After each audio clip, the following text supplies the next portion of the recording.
नहमदुहु व नसल्ली व नसल्लिमु अला रसूलिल करीम अम्मा बाद फ़अऊज़ु बिल्लाहि मिनश शैतानिर रजीम बिस्मिल्लाहिर रहमानिर रहीम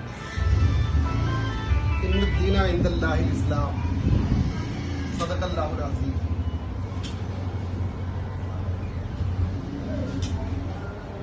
मज़हब इस्लाम अपने फॉलोअर को, अपने मानने वालों को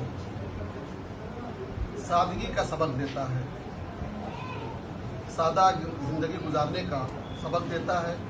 इसराफ और फजूल खर्ची से इस्लाम मना करता है।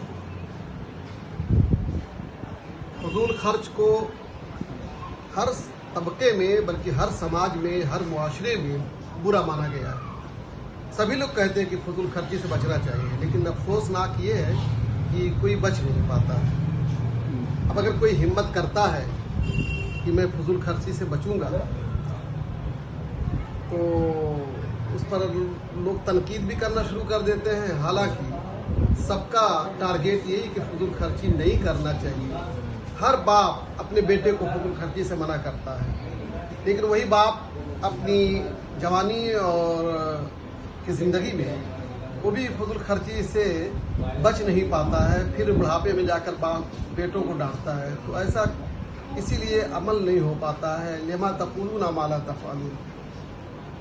मैं मुबारकबाद दूंगा अपने अज़ीज़ गिरामी मौलाना मुफ्ती मोहम्मद आज़म अली नगरी मुबारकपुरी को कि इन्होंने फजूल खर्ची से अपने आप को शादी के मौके पर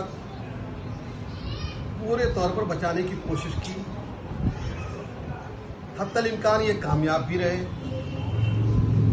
ये बारात लेकर नहीं गए, खुद भी लड़की वालों के घर नहीं गए कि बेमतलब जो है वो परेशान होंगे, कुछ ना कुछ तकल्लुफ़ात ज़रूर होंगे। इसलिए कि अभी नया नया जब दूल्हा पहुंचेगा तो ये फितरी और अम्र है कि लोग समाज और मुआशरों को देखते हुए, ना चाहते हुए भी फजूल खर्ची में मुब्तला हो जाएंगे। तो बहरहाल मौलाना ने यह फैसला किया। ऐसा भी नहीं है कि मौलाना चले जाते तो नाजायज़ और हराम होता, बिल्कुल नहीं, नाजायज़ और हराम भी नहीं था। लेकिन इन्होंने इस रस्म को तोड़ने की कोशिश की कि मैं इस वक्त नहीं जाऊंगा। वो तो ज़िंदगी पड़ी हुई है आने जाने के लिए, एक दूसरे के यहाँ लेने देने की, तहादो तहाब्बू वो सब तो मौजूद है, इंशाअल्लाह होगा।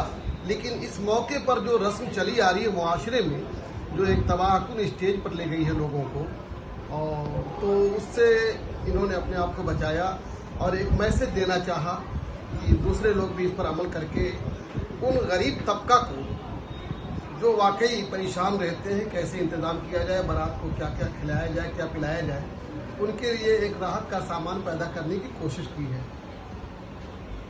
बोले मिस्ले हादा फलियामिल आमिलून। अल्लाह करीम लोगों को तौफीक अता फरमाए इस पर अमल करने की। अब कल रुखसती हुई मौलाना की और आज इन्होंने वलीमा किया है, तो इसे फजूल खर्ची से ताबिर नहीं किया जा सकता। वलीमा अपनी वुसअत भर आदमी को वलीमा करना ये सुन्नत है। आकाए करीम सल्लल्लाहु अलैहि वसल्लम ने इरशाद फरमाया, अवलिम वलो बेशातिन। एक दूसरी हदीस में अवलिम वलो बेशिक्के तमरतिन, एक बकरी ही से वलीमा करो, लेकिन वलीमा करो। और दूसरी हदीस में कि बकरी ना हो तो खजूर की एक काश ही के ज़रिए वलीमा करो। वलीमा के लिए ज़रूरी नहीं कि लंबा चौड़ा खाना खिलाया जाए और लोगों को दावत दे के बुलाया जाए, लेकिन वलीमा अहबाब को खिलाना सुन्नत है। अब अहबाब का दायरा कुछ लोगों का बहुत छोटा होता है, कुछ लोगों का दायरा बहुत बड़ा होता है। मौलाना चूँकि समाजी, मुआशरती, तबलीगी, दीनी, रिफाही कामों में लगे रहते हैं, तो इसलिए अहबाब भी इनके मेरे ख्याल से कुछ ज़्यादा ही होंगे। तो हो सकता है इनके यहाँ वलीमे में 1000-1200 आदमी इकट्ठा हो गए हों। बहरहाल ये वलीमा है, वलीमे को फजूल खर्ची से ताबीर नहीं किया जा सकता है। और बहुत सारी रस्में मैंने कल जुमा में भी बताया था कि जायज़ हैं, लेकिन उसको कंपलसरी समझना, लाजिम समझना, वाजिब समझना, ज़रूरी समझना, ये जहालत है। इस जहालत को भी दूर होना चाहिए। मौलाना ने अपनी शादी के मौके पर बहुत सारी जायज़ रस्मों से भी एतराज़ किया ताकि लोग یہ نہ سمجھے کہ اس کے بغیر نکاح ہی نہیں ہوگا، شادی ہی نہیں ہوگی۔ یہ میسج دینا چاہا۔ اللہ کریم ان کے میسج پر لوگوں کو عمل کرنے کی توفیق عطا فرمائے۔